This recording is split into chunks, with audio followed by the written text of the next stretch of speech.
শিলচর শহর তথা পার্শ্ববর্তী বিভিন্ন অঞ্চলের আপামর জনসাধারণকে জানাই সশ্রদ্ধ জয়গুরু, শুভেচ্ছা, প্রীতি এবং অভিনন্দন। আমরা আগামী 8 এবং 9 ফেব্রুয়ারি শিলচর সৎসঙ্গ বিহারে যে উৎসব আয়োজিত হতে চলেছে, শ্রী ঠাকুরের 137তম জন্ম মহোৎসব এবং শিলচর সৎসঙ্গ বিহারের 47তম শ্রী বিগ্রহ প্রতিষ্ঠা উৎসব, তাতে সবাইকে আমন্ত্রণ জানাই।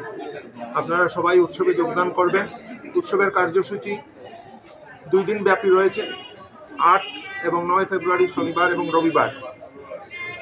8 তারিখ উৎসবের উদ্বোধন হবে 10:30টায়। তার পরবর্তীতে মাতৃ সম্মেলন রয়েছে, বিকেলবেলা সঙ্গীতাঞ্জলি, সন্ধ্যায় আমন্ত্রিত শিল্পীদের উপস্থিতিতে সাংস্কৃতিক অনুষ্ঠান আয়োজিত হবে। 9 তারিখে উৎসবের মূল দিন, যেটা রবিবার, ভোরে বেদমাঙ্গলিকী এবং উষা কীর্তন পরিক্রমা দিন শুরু হবে। পরবর্তীতে সকাল 8টায় রয়েছে বিগ্রহ প্রতিষ্ঠা লগ্ন ঘোষণা। সকাল 9:30টায় একটি শোভাযাত্রা শহরের প্রধান পথগুলি পরিক্রমা করবে। শোভাযাত্রাটিকে বর্ণাঢ্য করে তুলতে আমরা সব রকম প্রয়াস নিচ্ছি। আর সকাল 11টায় আমাদের আনন্দবাজার বা ভান্ডারা, যেখানে প্রসাদ বিতরণ হয়, সেখানে প্রসাদ বিতরণ শুরু হবে, বিকেল অবধি চলবে। দুপুরে 2টায় সৎসঙ্গীদের নিজস্ব প্ল্যাটফর্ম, এখানে সৎসঙ্গের ভাবধারা, শ্রী শ্রী ঠাকুরের আদর্শ, তার জীবন ইত্যাদি নিয়ে আলোচনা হয়। সৎসঙ্গী সম্মেলন সেটি আয়োজিত হবে দুপুর 2টায়, বিকেল 3:30 পর্যন্ত চলবে। বিকেল 3:30টায় ধর্মসভা আয়োজিত হবে। ধর্মসভায় আমাদের আমন্ত্রণে বিশিষ্ট কয়েকজন বক্তা উপস্থিত হওয়ার সম্ভাবনা আছে। তাদের কাছ থেকে আমরা সৎসঙ্গ সম্পর্কে তাদের বক্তব্য শুনব। সন্ধ্যায় প্রার্থনা, নামজপ ইত্যাদির পর সাংস্কৃতিক অনুষ্ঠান আয়োজিত হবে সন্ধ্যা 6টায়। 2 দিনই আমন্ত্রিত শিল্পীরা রয়েছেন।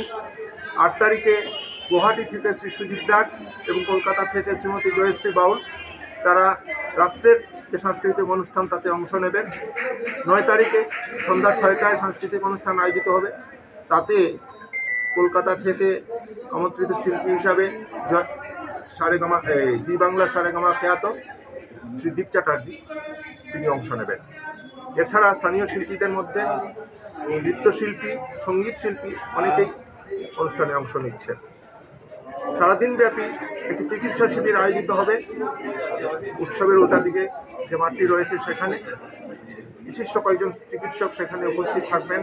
সারাদিন ব্যাপী ফ্রি মেডিকেল চিকিৎসা এবং ওষুধ বিতরণের ব্যবস্থা সেখানে থাকবে। শহরে এক বিপুল অংশের মানুষ উৎসবকে কেন্দ্র করে এখানে সমবেত হন। শহরের বাইরের কিছু অঞ্চলের অনেকেই উৎসবকে কেন্দ্র করে এখানে সমবেত হন। আমরা প্রয়াস নেই প্রতিবারই সুশৃঙ্খলভাবে, আনন্দজনকভাবে যাতে উৎসব আয়োজন করতে পারি, সেই প্রয়াস আমাদের তরফে থাকে। আমরা এবারও চেষ্টা করছি যে বিষয়ে সাধারণ ত্রুটিগুলি দেখা দেয় সেগুলি দূর করার আমরা আপ্রাণ চেষ্টা করছি। আপনাদের এবং শিলচর শহরের সবার কাছে আমার আবেদন, আপনারা সবাই উৎসবে যোগদান করবেন, আনন্দের অংশীদার হবেন। আমরা আপনাদের আপ্যায়ন করতে সদা সর্বদা প্রস্তুত থাকব। আর আপনাদের মাধ্যমে আমরা শহরের পার্শ্ববর্তী অঞ্চলের সবাইকে আমন্ত্রণ জানাই আবারও।